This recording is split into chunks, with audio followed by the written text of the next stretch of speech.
Кочкорбаев айыл өкмөтүндөгү Будёновка орто мектебинде 1000ге жакын окуучу билим алат. Билим берүү мекемесинин 3-кабаты 23 жылдан бери колдонулбай каңгырап бош турган. Учурда имаратта капиталдык оңдоп түзөө иштери жүрүп жатат. Ал жумуштар үчүн райондук өнүктүрүү фондунан 3 миллион сомдой каражат бөлүнгөн. 3-кабат ноябрь айынын соңунда толугу менен колдонууга берилет деп күтүлүүдө. Үчүү областтык мамлекеттик администрациясынын Ысык Ата районунун мамлекеттик администрациясынын демилгеси менен колдоосу менен Ысык Ата райондук өнүктүрүү фонду менен биз көптөн көп 23 жылдан бери күтүп келген ремонт иштерибиз башталды. Балдар саны жылдан жылга көбөйүп атат. 2 сменада, бирок ошого карабастан кабинеттин тартыштыгы бар. Маселе эгерде ушул жагыбыз Кудай буйрса ошо 25 ноябрда деп ачылышын күтүп турабыз. Бүтсө абдан жакшы. Ушул эле айыл өкмөттүн Кеңеш айылында мурунку мектептин имараты оңдоп түзөөдөн өтүп жатат. Капиталдык ремонт финансы министрлигинин дем берүүчү гранты аркылуу жасалууда. Көп жылдан бери колдонулбай келген имаратты ноябрь айынын аягында кайрадан пайдаланууга берүү пландалууда. 2 айда бүтөбүз деди, өзүлөрү да сөз берди, райондун акимине да сөз беришкен, 20 ноябрга чейин бүтүрөбүз деди.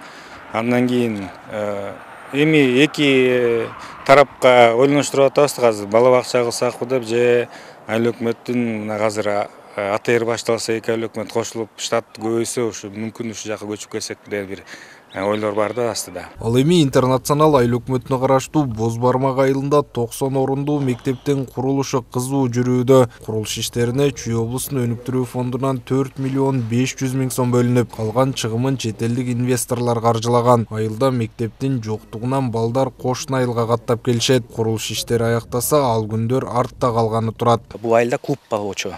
Ошо клубда балдарыбыз окуп келген 1-класстан баштап 5-класска чейин. Бүгүнкү күнү буйруса 90 орундук мектеп салынып, ноябрь айында вот болоюн деп пландаштырып жатабыз. Буйруса эгерде бүт калса, балдарыбыз жакшынакай жаңы мектепке окуп баштайт деген ниеттебиз. Чүй облустук өнүктүрүү фондунан 4,5 миллион сом бөлүнүп жатат.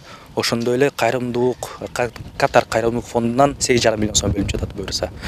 Жана ошондой эле жергиликтүү бюджеттен дагы баягы котельный деген салууну пландаштырып жатабыз буйруса. Ысык Ата районундагы билим берүү мекемелеринин көпчүлүгү өткөн кылымдын 60-70 жылдарында курулган. Учурда айрымдарынын эскилиги жетип, оңдоп түзөөгө муктаж. Буга байланыштуу район жетекчилиги бул жылы билим берүү мекемелерин жаңылоого, оңдоп түзөөгө өзгөчө көңүл бөлүүдө. Быйылкы жылга чейин ошол жергиликтүү бийликтин өкүлдөрү, айыл өкмөттөр ушул мектептерге ушул ремонт иштерине, жаңы окуу жылына даярдык иштерине 50 миң, 100 миңге чейин гана акча каражатын бөлсө, быйылкы жылы айыл өкмөттөрүбүз ушул алды, ар бир мектепке 10 миллион сомго чейин акча каражатын бөлүп, ремонтубуз быйылкы жылы сапаты бүттү. Андан сырткары ушул ар бир мектебибиз дагы ушу кышка карата толугу менен даяр. Социалдык объекттерди куруу, оңдоп түзөө иштери жергиликтүү республикалык бюджеттин эсебинен жана эл аралык уюмдардын колдоосунда жасалып жатат.